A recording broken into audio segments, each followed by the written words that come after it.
Over 12,000 people each day have shown up to check out artists from all sorts of corners of the world here at WOMAD Aotearoa. And as always, I'm one of the early punters. As a self-professed lover of reggae, I wrangled some time in between packed stage schedules to catch up with Jamaican reggae artist Protoje. It's his first time in New Zealand and he's easing into it pre-show. In what I'm about to discover is his signature even keel style. What are you looking forward to most in New Zealand outside of what you're going to do tonight? I don't know. Right now, I want to do some stuff tomorrow. So hopefully I go see the volcano. Hopefully I get to do something. I don't know if you could suggest something in the area that's fun. I'm going to go jog at the beach tomorrow here. There's a nice trail. So definitely we're jogging. I get ready for tape. Or you're going to keep up with me. So yeah, I'm going to do that tomorrow and then do that. And hopefully a good show tonight. Hang out. I've been in the hotel, so probably I want to hang out and hold a vibe tonight and see what's up. My name's Kadambari Raghukumar and this is Here Now. I'm curious to know what Protoje makes of New Zealand, but given this is one of nearly 100 shows each year with his band, The Indignations, it looks like he's mastered the art of keeping his expectations realistic. You know, we're on the road all the time, so we don't get too attached. We just do what we're doing and hold our energy and keep it moving, you know. How do you manage that? You say you don't get too attached, but your music is off message. Mm-hmm. So how then do you not get attached to what you do? Everything you have in life leaves you anyway. You know? There's nothing is permanent. So not getting attached is not only, to me, it's necessary because you know, everything comes, everything goes, and life is the same. So same in life, I live in the day. I did Australia 4 days ago. I haven't thought about it once. I just here now doing what I need to do and like sharing my energy with the people and you know, preserving some for myself so I can have some more to do again tomorrow.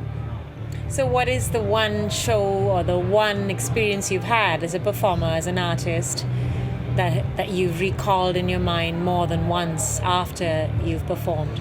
I think many. I feel like this first time I went to Costa Rica was so memorable to see how people accepted the music.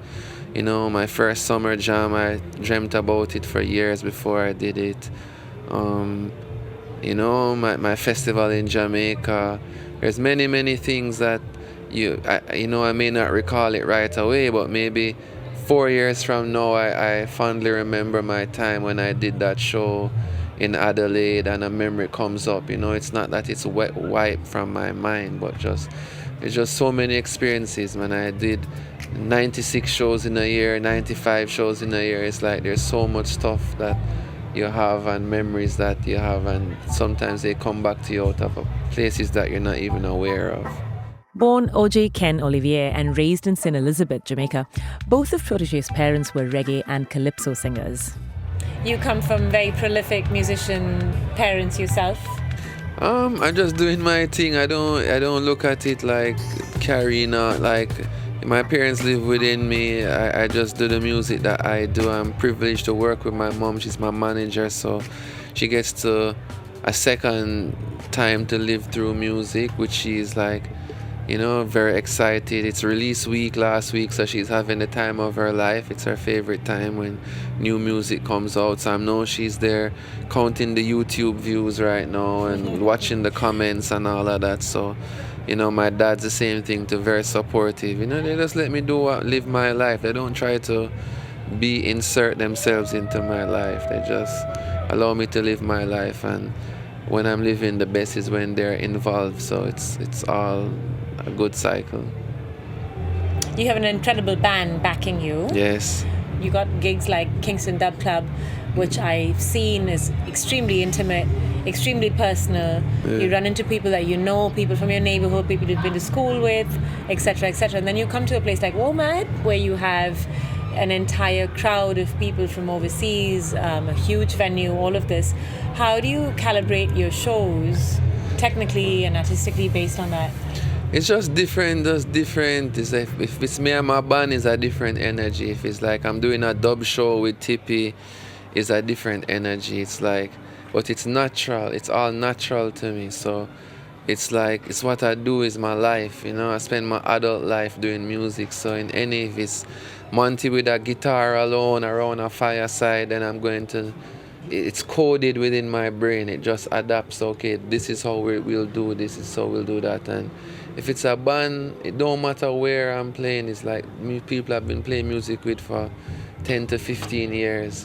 It's just us up on stage having a great time, and people get to watch us. So whoever is down there, if it was up here, it don't matter. So we just have to do our thing, have fun, and hopefully people can see how much fun we're having and want to be a part of it. You always maintain this sort of super even keel across everything. You're very unperturbed. How do you do that?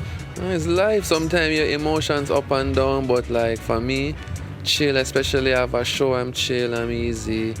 I save my energy for stage because it's real energy. You're giving your energy to people, so I try to just keep it balanced, as low key as possible. And then when I get into my vibe now to go on stage, I lift my energy up, and then when I come off, I can balance it down again. And on great days, that's how it goes. And some days it's helter-skelter. It's just depending on what life gives us. Do you see yourself as a messenger? I think everybody have something carrying, something worth sharing, something worth being listened to. Everybody has a voice, everybody has something to say. I've been fortunate enough to be given a platform where a lot of people can hear it.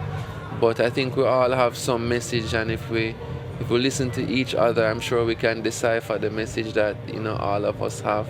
And the important and huge message can be delivered by somebody on my way to the stage right now that I never see again, that I don't know who it is, but can still be something profound to you. So I just feel that I've been fortunate to have a platform and to share the thoughts that come up in my head on lonely nights, and people get to hear them.